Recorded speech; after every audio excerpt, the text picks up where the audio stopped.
श्री सद्गुरु महाराज की जय। श्री सद्गुरु महाराज की जय।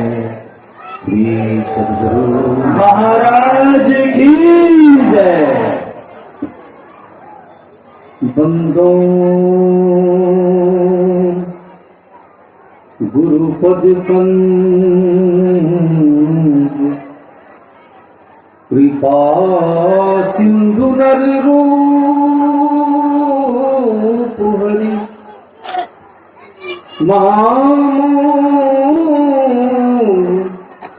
तम कुंज जास्तु वचन रवि करे धन्य धन्य सद्गुरु सुखद महिमा कही न जाए। जो कुछ कहूँ तुम्हारी कृपा मोते कठिन बसाई। सद्गुरु महाराज के श्री चरणों में कोटि कोटि नमन। खुद गुरुजन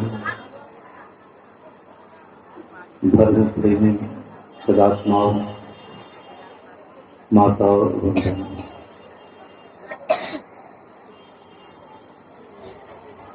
हम लोग 9 दिवसीय साधना शिविर के अंतिम पड़ाव पर है।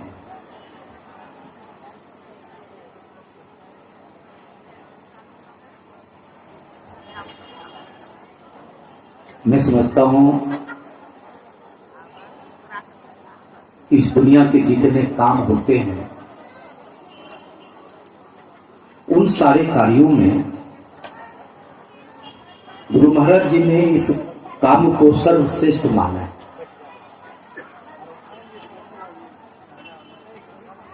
गुरु महाराज जी कहते हैं कि दुनिया के चाहे कितने ही काम को कितनी ही चतुराई के साथ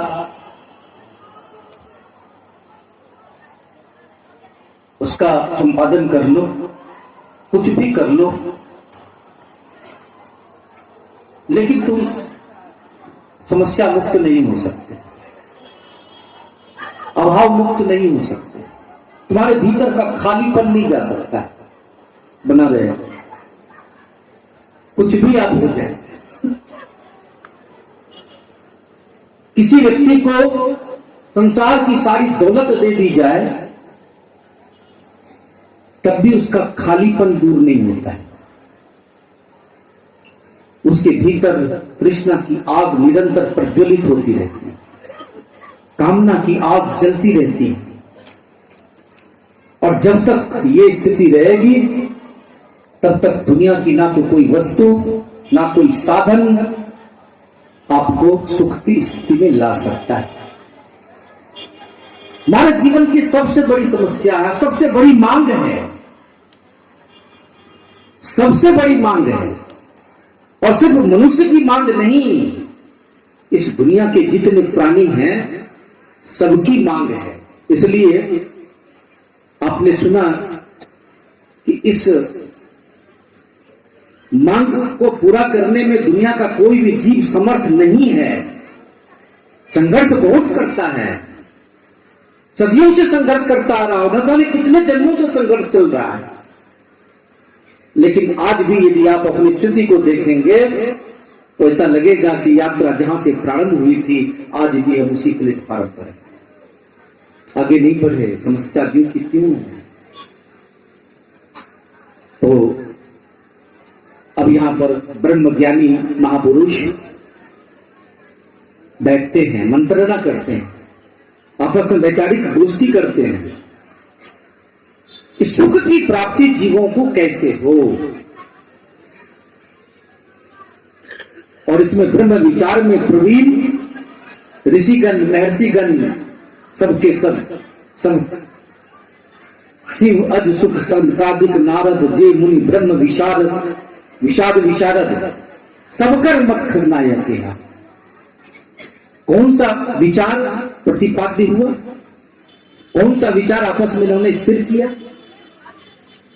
किस विचार पर स्थिर हुए सबके सब? एक विचार सर्वसम्मत से पारित किया गया, सबकर मत खगनायक एहा, करिए राम पद पंकज नेहा। मतलब आपको परमात्मा की भक्ति करनी पड़ेगी। सुनो खगेश हरि भगत बिहाई, ज्यों सुख चाहहि आन उपाई, ते 60 महासिंधु बिन तरनी, पैरी पार चाहे जर करनी। मतलब हमारी ये कोशिश परमात्मा की भक्ति के बिना अन्य किसी उपाय से, अन्य किसी साधन से यदि हम उस सुख की कल्पना करते हैं या उस सुख को पाना चाहते हैं जो शाश्वत सुख है, जिस सुख के बाद कभी दुख की स्थिति पैदा नहीं होती है,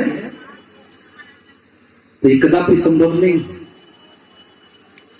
एक ही काम करना पड़ेगा। यदि ऐसा संभव होता तो बुद्ध को अपना राजपाट छोड़ के जंगल जाने की आवश्यकता नहीं थी, भरथरी को राजपाट छोड़ के जंगल जाने की आवश्यकता नहीं थी।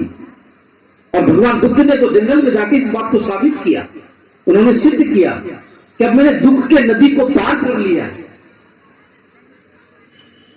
दुख के नदी को मैंने पार कर लिया। भगवान बुद्ध कहते हैं कहां का मैंने तृष्णा की नदी को पार कर लिया, दुख के समस्त कारणों को हमने छिन्न भिन्न कर दिया, खत्म कर दिया। क्या किया उन्होंने? क्या किया? बस आप अपनी वस्तु को अपने आप देख ले, प्राप्त कर ले, ये वस्तु आपकी है, क्योंकि आप तो सहज सुख राशि हैं। ईश्वर अंश जीव अविनाशी, चेतन अमल सहज सुख राशि। आपको पता है कि आप सुख के भंडार हैं। आप समस्त सुख और समस्त शांति आपके पास है।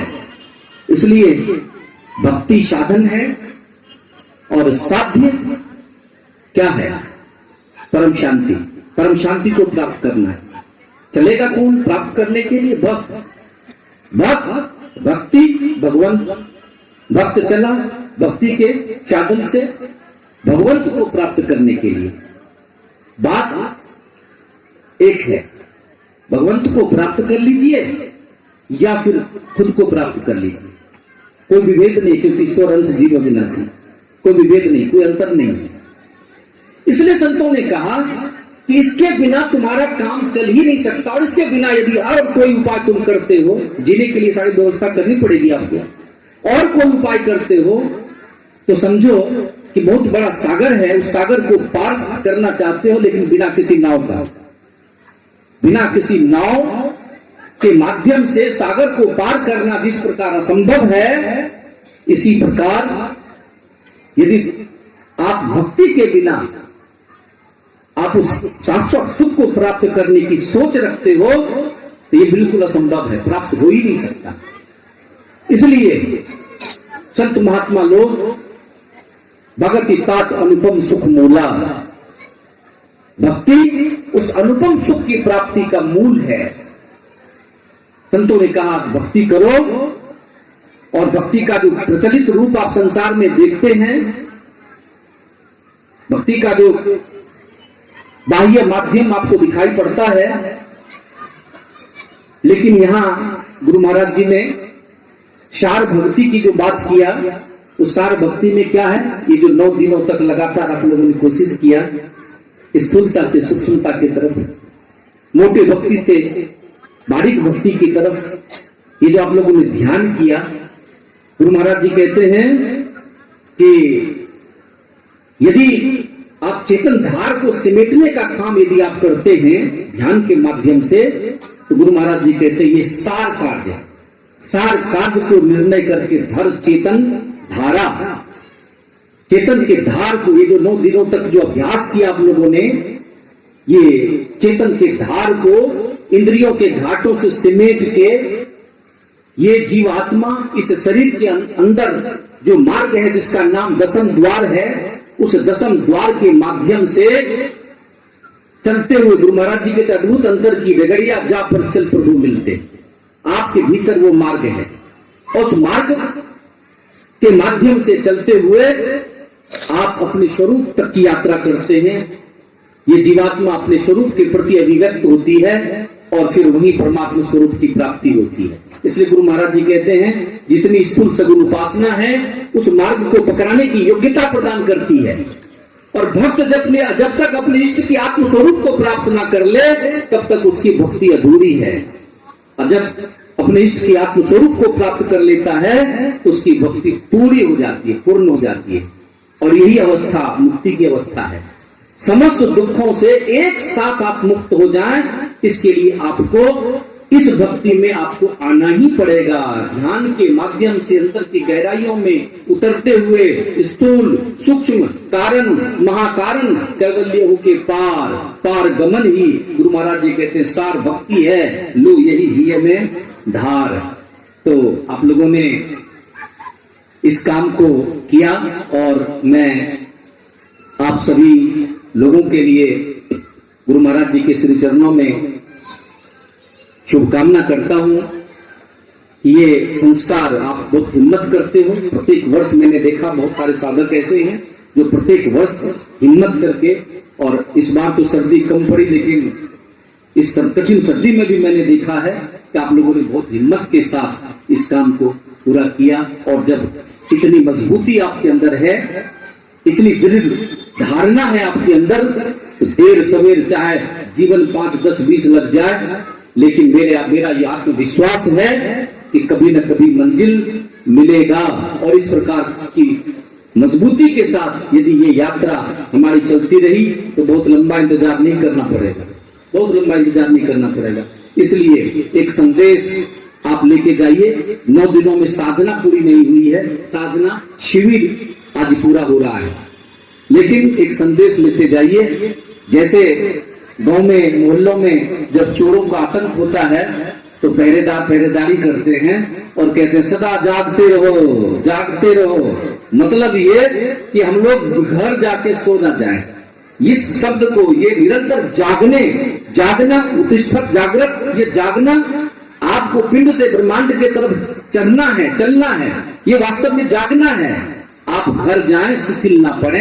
ये जो 9 दिवसीय कार्यक्रम में आप लोगों ने भाग लिया, ये घर में भी निरंतर जारी रहना चाहिए। और फिर धीरे धीरे डिस्चार्ज हो जाएंगे क्योंकि शिथिलता आएगी, लेकिन फिर अगले साल के लिए आप लोग सादर आमंत्रित हैं। आप लोग आए और फिर ये संघर्ष, ये लड़ाई हम लोगों की चलेगी। जब तक की मंजिल नहीं मिल जाता है तब तक ये लड़ाई हम लोगों की चलती रहेगी। गुरु महाराज जी कहते हैं आओ वीरो मर्द बनो, अब जेल तुम्हें तजना होगा। ये लड़ाई निरंतर जारी रहेगा उस मंजिल तक पहुंचने तक। इसलिए आप सभी लोगों के लिए बहुत बहुत शुभकामना, संसार और परमार्थ सभी संस्कारों के लिए, और दुनिया में अच्छी जिंदगी आप जिए, सुखपूर्वक जिए, ऐसी शुभकामना आप सभी लोगों के लिए। बोलिए प्रेम से श्री सद्गुरु महाराज जी की जय, श्री सद्गुरु महाराज जी की जय।